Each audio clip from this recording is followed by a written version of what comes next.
예수가 우리를 부르는 소리, 그 음성 부드러워.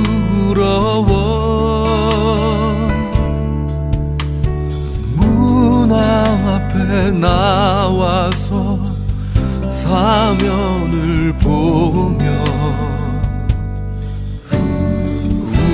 우리 우리를 기다리네.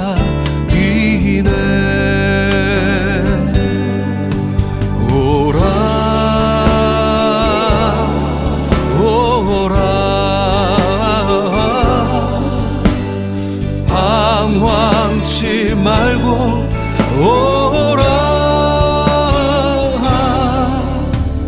죄 있는 자들아 이리로 오라. 주 예수 앞에 오라. 간절히 오라고 부르실 때에 우리는 지체하랴.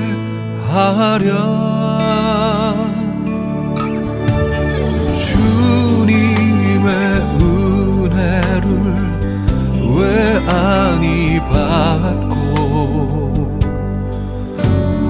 못 들은 채 하려나. 오라 오라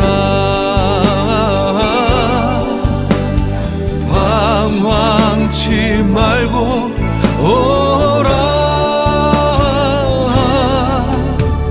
죄 있는 자들아 이리로 오라. 주 예수 앞에 오라.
맘을 씻어주소서. 살아 생전 숨쉬고 죽어 세상 떠나서 거룩하신 주 앞에 끝날 심판 당할 때 만세 만석 열리니 내가 들어갑니다. 만세 만석 열리니 내가 들어갑니다.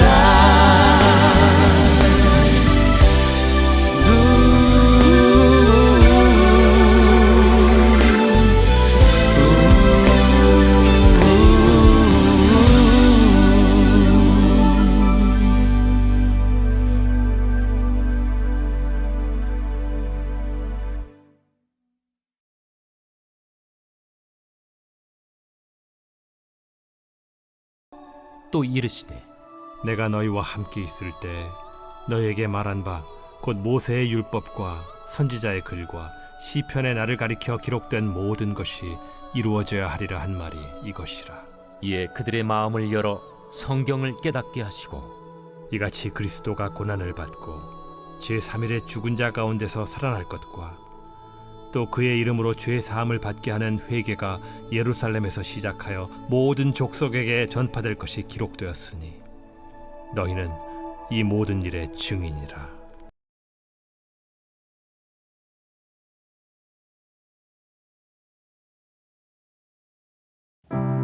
부활한 예수님이 승천하기까지 활동한 기간은 40일입니다. 이때의 기록은 보는 관점에 따라 다르지만 보통 11번이라 말합니다. 여기에 다메섹으로 가던 바울과의 만남을 포함하면 그 숫자는 12번이 됩니다. 12번의 기록을 시간의 순서를 따라 소개하면 이와 같습니다.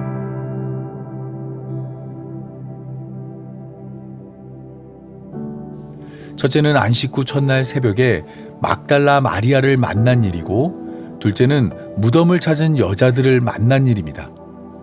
무덤을 배경으로 일어난 두 사건은 보통 동일한 사건으로 여겨집니다.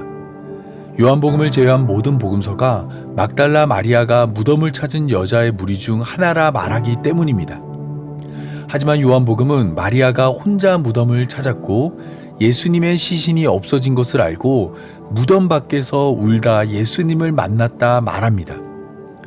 또한 마가복음 16장 9절에서 10절은 예수님께서 안식 후 첫날 이른 아침에 살아나신 후 전에 7 귀신을 쫓아내어 주신 막달라 마리아에게 먼저 보이셨다 말합니다. 무덤을 찾은 여자의 무리가 예수님을 만나기 전 먼저 막달라 마리아를 만났다 말한 것입니다. 때문에 이를 따를 경우 부활한 예수님을 가장 먼저 만난 사람은 막달라 마리아가 되며 그 후에 무덤을 찾은 여자의 무리가 예수님을 만난 것이 됩니다. 셋째는 엠마오로 가던 두 제자를 만난 일입니다. 마가복음은 제자 중 두 사람이 걸어서 시골로 갈 때 예수님이 다른 모양으로 그들에게 나타났다 말하였습니다. 누가복음은 이 두 제자 중 한 명의 이름이 글로바이고 그들의 목적지가 엠마오라 말합니다. 이들은 예수님의 죽음을 이해하지 못했고 예수님의 부활을 믿지 못해 제자의 무리를 떠나 엠마오로 떠났습니다. 바로 이때 예수님이 그들 앞에 나타난 것입니다. 넷째는 안식 후 첫날 베드로를 만난 일입니다. 사실 누가복음은 베드로가 무덤을 찾았으나 예수님을 만나지 못했다 말합니다. 대신 무덤의 상태가 무덤을 다녀온 여자들의 증언과 같다는 것만 확인했습니다. 그런데 누가복음 24장 34절은 예수님이 시몬 곧 베드로에게 나타났다 말을 합니다. 이는 바울의 증언과도 일치합니다. 바울은 고린도전서 15장 6절에서 예수님이 사흘 만에 다시 살아나 가장 먼저 게바 곧 베드로에게 먼저 나타났다 말하였습니다. 예수님이 베드로와 어디에서 어떤 만남을 가졌는지 복음서는 침묵하지만 순서상 베드로는 다른 제자들보다 먼저 예수님을 만난 것입니다. 다섯째는 안식 후 첫날 저녁에 도마를 제외하고 제자들을 만난 일입니다. 막달라 마리아와 무덤을 다녀온 여자들의 증언에도 불구하고 예수님의 제자들은 예수님의 부활을 믿지 못했습니다. 이때 예수님은 자신의 육체를 제자들에게 보여주며 예수님이 다시 살아났다는 것을 확인시켜 주었습니다. 여섯째는 여드레가 지나 도마와 만난 일입니다. 도마는 예수님을 만난 제자들에게 내 손가락을 그 못자국에 넣으며 내 손을 그 옆구리에 넣어보지 않고는 믿지 못한다 말하였는데, 예수님은 도마를 만나 내 손가락을 이리 내밀어 내 손을 보고 내 손을 내밀어 내 옆구리에 넣어보라. 그리하여 믿음 없는 자가 되지 말고 믿는 자가 되라 말하였습니다. 일곱 번째는 어느 날 새벽 디베랴 호수에서 7 제자를 만난 일입니다. 여기서 말하는 7 제자는 시몬 베드로와 디두모라 하는 도마와 갈릴리 가나 사람 나다나엘과 세베대의 아들들과 또 다른 제자 둘입니다. 이들은 이미 부활한 예수님을 만났지만 무엇을 해야 할지 몰랐습니다. 그래서 그들은 사람을 낚는 어부가 아닌 물고기를 낚는 어부가 되었습니다. 이때 예수님은 그들을 찾아가 함께 식사를 하며 자신을 3번 부인한 베드로를 3번의 질문으로 용서하였고 내 양을 먹이라는 말을 통해 그들이 해야 할 일이 무엇인지 알려주었습니다. 8번째는 11 제자가 예수님이 지시한 산에서 예수님을 만난 일입니다. 이들 중에는 아직도 예수님의 부활을 의심하는 자들이 있었습니다. 하지만 그럼에도 불구하고 예수님은 그들을 향해 하늘과 땅의 모든 권세를 내게 주셨으니 그러므로 너희는 가서 모든 민족으로 제자를 삼아 아버지와 아들과 성령의 이름으로 세례를 베풀고 내가 너희에게 분부한 모든 것을 가르쳐 지키게 하라. 볼지어다 내가 세상 끝날까지 너희와 항상 함께 있으리라 라고 말씀하였습니다. 11 제자 중에는 여전히 예수님의 부활을 의심하는 자가 있었지만 예수님은 그들과 함께할 것을 약속하시며 그들을 복음을 증거할 증인으로 불러주었습니다. 9번째는 40일의 기간 중 500여 형제에게 일시에 보인 일입니다. 이 일에 대한 기록은 복음서에 나타나지 않습니다. 오직 바울이 기록한 고린도전서 15장 6절만이 이러한 일이 있었다 말합니다. 고린도전서 15장 6절은 후에 500여 형제에게 일시에 보이셨나니 그 중에 지금까지 대다수는 살아있고 어떤 사람들은 잠들었다 말합니다. 바울의 이러한 고백은 부활한 예수님에 대한 증인이 12제자만 아니라 500여 명이나 되고 그들 중 대다수는 살아있어 그 증언을 들을 수 있다 말한 것입니다. 500여 형제를 통해 예수님이 부활했다는 객관성을 확보한 것입니다. 10번째는 예수님이 자신의 형제 야고보를 만난 일입니다. 예수님에게는 야고보, 요셉, 시몬, 유다라는 형제들이 있었고 이름을 알 수 없는 누이들도 있었습니다.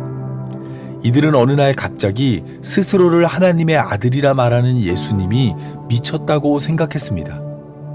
하지만 이들의 이러한 생각은 야고보가 부활한 예수님을 만난 후 달라졌습니다. 예수님을 믿지 않던 야고보는 예수님과의 만남을 가진 후 예수님을 믿는 자가 되었으며 예루살렘 공회를 이끌었고 교회의 기둥 같은 사람이 되었으며 신약 성경 가운데 하나인 야고보서의 저자가 되었습니다. 11번째는 부활 후 40일이 되어 감람산에서 제자들을 만난 일입니다. 이곳에서 예수님은 제자들에게 예루살렘을 떠나지 말고 아버지께서 약속하신 성령을 기다리라 명령하였습니다. 당시 예수님의 제자들은 예수님의 다시 사심을 확신했고 성경을 깨달아 예수님을 배웠지만 예수님은 그것만으로 부족하다 생각했습니다. 오직 성령이 임해야만 제자들은 온전히 복음을 증거할 수 있다 생각한 것입니다. 마지막으로 12번째는 다메섹으로 가던 바울이 빛 대신 예수님을 만난 일입니다. 바울은 교회를 박해하기 위해 다메섹으로 가고 있었습니다. 이때 하늘로부터 빛이 그를 둘러 비추었습니다. 놀란 바울은 땅에 엎드렸고 이때 사울아 사울아 내가 어찌하여 나를 박해하느냐라는 음성을 들었습니다. 바울이 주여 누구시니까 라고 묻자 나는 내가 박해하는 예수라는 음성이 다시 한번 들렸습니다. 예수님이 바울을 찾아온 것입니다. 이 만남을 계기로 바울은 교회를 박해하는 자에서 예수님을 증거하는 자가 되었습니다. 예수님과의 만남이 그의 삶을 송두리째 바꿔놓은 것입니다.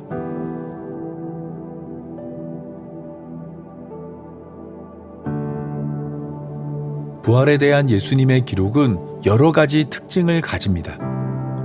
첫째는 부활한 예수님을 소개하는 방법입니다. 일반적으로 복음서는 예수님을 소개할 때 예수님의 말과 행동에 초점을 맞춥니다. 예수님의 설교나 예수님의 고치는 사역을 중심으로 이야기를 전개했습니다. 하지만 부활한 예수님에 대한 기록은 예수님이 만난 사람들의 초점을 맞춥니다. 치밀하게 고려했던 동선보다 예수님이 만난 사람에 집중하며 시간의 흐름도 초월하여 오직 예수님이 만난 사람을 소개하였습니다.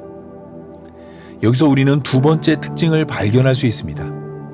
예수님이 여러 사람을 만난 이유는 그들을 증인으로 세우기 위함입니다. 율법에 의하면 증인의 최소 단위는 2-3사람입니다. 한 사람이 증언한 내용은 사실로 받아들이지 않습니다. 때문에 복음서는 홀로 예수님을 만난 베드로와 예수님의 형제 야고보에 주목하지 않았습니다. 대신 2-3사람이 예수님을 만난 일에만 관심을 보였습니다. 예수님의 활동이 증인을 세우기 위함이란 것은 누가가 기록한 누가복음과 사도행전에 잘 나타납니다. 누가복음 24장 48절에서 제자들을 만난 예수님은 너희는 이 모든 일의 증인이라 말하였고, 사도행전 1장 8절에서도 예수님은 성령을 받은 제자들이 내 증인이 될 것이라 말씀하였으며, 실제로 성령을 받은 제자들은 사도행전 2장 32절에서 이 예수를 하나님이 살리신 것에 우리가 다 증인이라 말하였습니다. 세 번째 특징은 부활한 예수님을 만나는 방법입니다. 예수님을 만난 사람들은 예수님의 찾아오심으로 예수님을 만났습니다. 막달라 마리아를 시작으로 무덤을 찾은 여자들과 엠마오로 가던 2 제자, 그리고 베드로를 포함한 11제자와 디베랴 호수의 7제자와 다메섹으로 가던 바울까지 우리에게 알려진 예수님과의 만남은 모두 예수님의 찾아오심으로 성사되었습니다. 누구도 다시 사신 예수님을 찾아 나서지 않았습니다.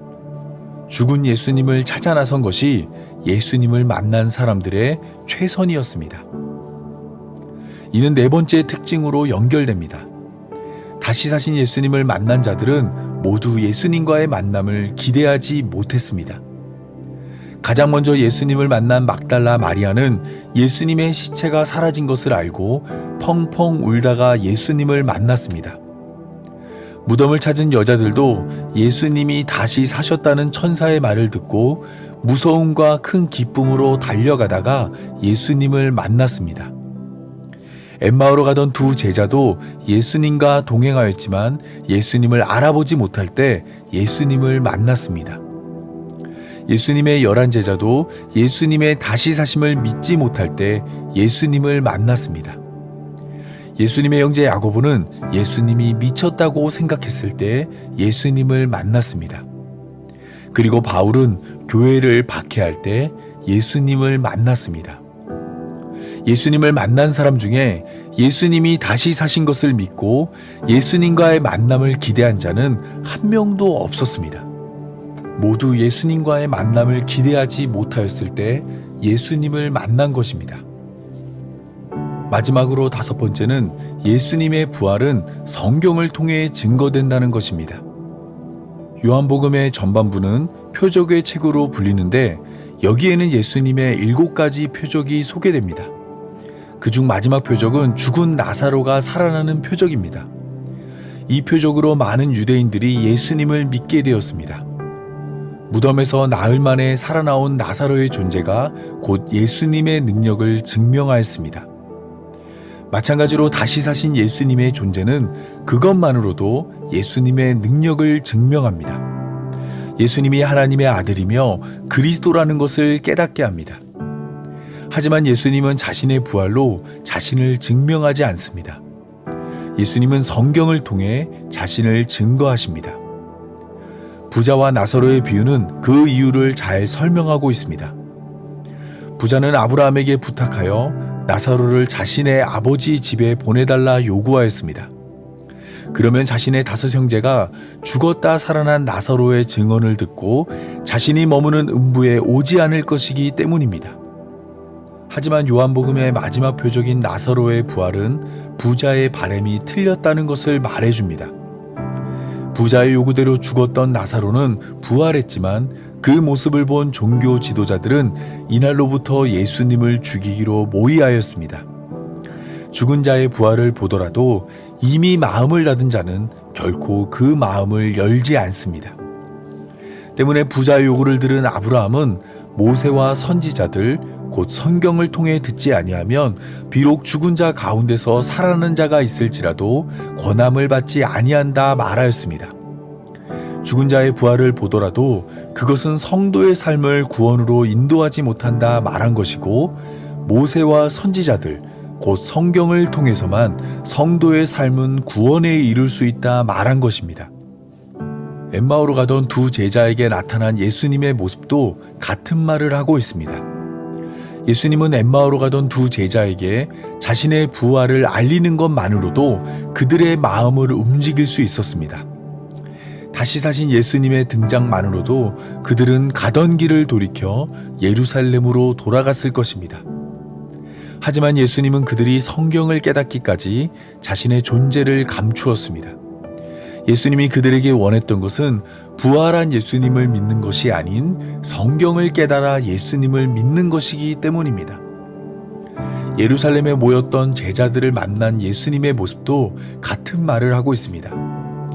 예수님은 모여있는 제자들에게 부활한 자신의 육체를 보여준 것만으로도 자신의 능력을 증명할 수 있었습니다.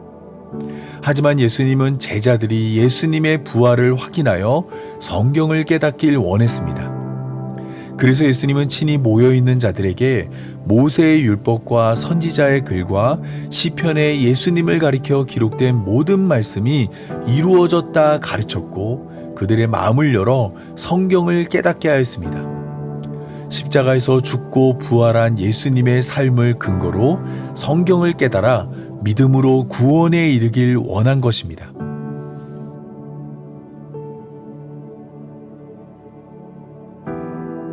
이쯤에서 우리는 부활한 예수님이 하지 않은 것들을 생각해 볼 수 있습니다. 첫째는 죽음에서 부활한 예수님이 복수를 하지 않았다는 것입니다. 예수님이 죄가 없다는 것을 알면서도 예수님을 십자가로 보낸 빌라도와 거짓 증인을 매수하여 예수님을 고발한 이스라엘의 종교 지도자들과 예수님을 조롱하며 때린 로마 군병들과 예수님의 이름이 아닌 바라바의 이름을 외친 무리들과 예수님을 부인하고 외면한 제자들을 찾아가 그들의 죄를 묻지 않았습니다. 둘째는 죽음에서 부활한 예수님은 자신의 부활을 과시하지 않았습니다. 예수님이 십자가로 걸어갈 때 많은 사람들이 예수님을 비난했습니다. 예수님이 그리스도라면 십자가에서 내려오라 말하였습니다.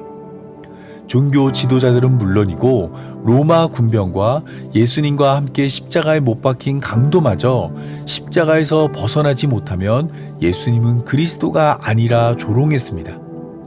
때문에 십자가보다 더한 죽음에서 벗어난 예수님은 그들에게 자신을 드러내어 그들의 코를 납작하게 만들 수 있었습니다. 그들이 틀렸고 예수님이 맞다는 것을 부활을 통해 증명할 수 있었습니다. 하지만 예수님은 그렇게 하지 않았습니다. 예수님은 오직 자기 백성만을 찾아가 그들에게 자신을 보이고 성경을 가르쳐 그들이 믿음을 가질 수 있게 하였습니다. 셋째는 죽음에서 부활한 예수님이 이적과 기적을 행하지 않았다는 것입니다. 복음서 저자들은 예수님의 사역을 가르치는 것과 고치는 것으로 보았습니다. 이때 고치는 것의 대부분은 이적과 기적으로 분류됩니다. 예수님은 병든 자를 고치는 것은 물론이고 바다마저 잠잠케 하며 죽은 자도 살리는 이적과 기적을 행하였습니다. 그러나 이를 본 종교 지도자들은 예수님을 그리스도로 인정하지 않고 계속해서 예수님에게 표적을 요구했습니다.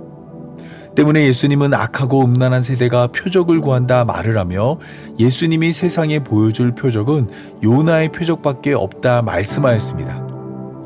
요나가 물고기 뱃속에서 사흘 만에 살아온 것처럼 십자가에 달려 죽은 예수님이 사흘 만에 다시 사는 것이 예수님이 보여줄 표적의 전부라 말한 것입니다. 따라서 무덤에서 사흘 만에 다시 사신 예수님은 자기 백성들에게 이적과 표적을 보여줄 필요가 없었습니다. 다시 사신 예수님의 삶이 예수님이 행하실 표적의 전부이기 때문입니다. 네 번째는 죽음에서 부활한 예수님이 자신의 가족을 챙기지 않은 것입니다. 피는 물보다 진하다는 말과 팔은 안으로 굽는다는 말이 존재하는 이유는 누군가를 챙겨야 할 때 이왕이면 우리는 가까운 사람을 먼저 챙기기 때문입니다. 예수님에게도 가까운 사람들이 있었습니다. 3년을 함께 동고동락한 제자들보다 예수님에게는 30년의 시간을 함께 보낸 가족이 있었습니다. 어머니 마리아와 야고보와 요셉과 시몬과 유다라는 형제가 있었고 누이들도 있었습니다. 하지만 예수님은 이들과의 만남을 특별히 챙기지 않았습니다. 헤어졌던 어머니와 부둥켜 안고 형제 자매와 눈물로 제외하는 모습은 그 어떤 드라마보다 감동적이었을 텐데 복음서 저자들은 이에 대해 침묵합니다. 예수님의 형제 야고보와 만남을 가졌다는 기록은 있지만 어떤 대화가 오갔는지 소개하지 않습니다. 이처럼 부활한 예수님이 행한 일과 행하지 않은 일을 살펴보았을 때 선명하게 드러나는 것은 예수님의 마음입니다. 예수님의 마음은 우리의 구원을 향해 있습니다. 죽음을 이긴 예수님과 같이 우리가 죽음을 이기고 영원한 생명에 이르길 원하십니다. 때문에 예수님은 우리가 이 땅에서 행한 모든 것을 용서하십니다. 우리가 선이 아닌 악을 택한 일과 회개했다 말하며 반복하는 죄들과 하나님 나라가 아닌 이 땅을 추구한 모든 선택들을 용서하십니다. 무덤 앞에서 펑펑 울어버린 막달라 마리아를 찾아온 것 같이 세상의 여러 문제로 펑펑 울고 있는 우리를 찾아오시며 예수님을 부인하고 배신한 제자들을 받아준 것 같이 예수님을 믿는다고 말하며 예수님 없는 것처럼 살고 있는 우리를 받아주십니다. 교회를 박해하던 바울을 밝은 빛으로 깨닫게 하신 것처럼 어둠 가운데 더듬거리는 손짓으로 갈 길 몰라 헤매는 우리를 밝은 빛으로 인도하십니다. 십자가에서 우리의 죄값을 넉넉하게 지불하고 사망 권세를 이긴 우리 구주 예수님이 오늘 우리와의 만남을 원하십니다. 말씀이 육신이 되어 우리를 찾아 이 땅에 내려오신 것처럼 여전히 말씀 가운데 살아 숨쉬며 우리에게 말을 걸고 있습니다. 우리를 사랑한다 말하며 우리를 용서했다 말하며 우리와 함께하고 싶다 말씀하십니다. 이 음성에 귀를 기울여 이미 승리하신 예수님을 따라 하나님 나라로 힘차게 걷는 성도의 삶이 되기 바라며 오늘 말씀 맺겠습니다. 우리 다 함께 기도하겠습니다. 우리의 생명이신 하나님, 죄와 허물로 죽어있던 우리를 예수님의 십자가 보혈로 덮어 구원하여 주시니 감사합니다. 죽음 너머의 삶으로 우리를 인도하는 예수님의 손짓 앞에 길을 쓰고 이 땅에 뿌리 내리려는 우리의 어리석음을 용서하여 주옵소서. 이곳이 타는 불에 풀어질 세상임을 알면서도 이곳에 보물을 쌓는 우리의 삶을 책망하여 주옵소서. 또한 우리의 삶을 약속대로 의가 있는 새하늘과 새 땅으로 인도하여 주옵소서. 여전히 우리의 삶은 이 땅에 갇힌 삶이지만 예수님이 죽음을 이긴 것처럼 죽음 너머의 삶을 바라보게 하시고 이미 우리에게 오신 예수님이 다시 오실 것을 믿사오니 다시 오심으로 이미 시작되었으나 아직 완성되지 않은 하나님 나라를 완성하여 우리를 인도하여 주옵소서. 이 모든 말씀 부활하여 우리의 산소망이 되신 우리 구주 예수님의 이름으로 기도합니다. 아멘.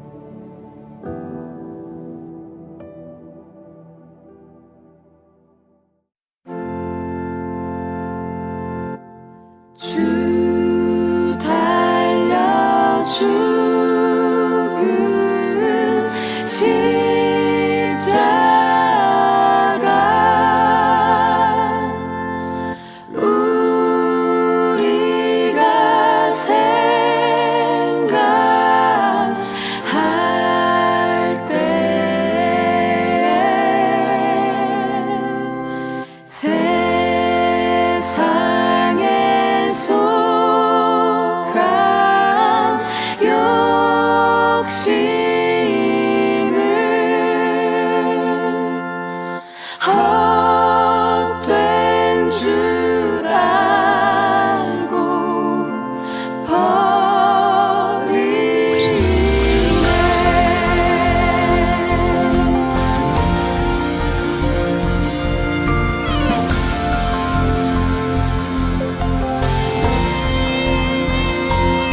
이제는 사망을 이긴 예수님의 은혜와 우리의 생명이신 하나님의 사랑과 사망에서 생명으로 이끄시는 성령의 인도하심이 죽음 너머의 세상에 마음 쏟길 원하는 모든 성도들과 영원토록 함께하길 간절히 축원하옵나이다. 아멘.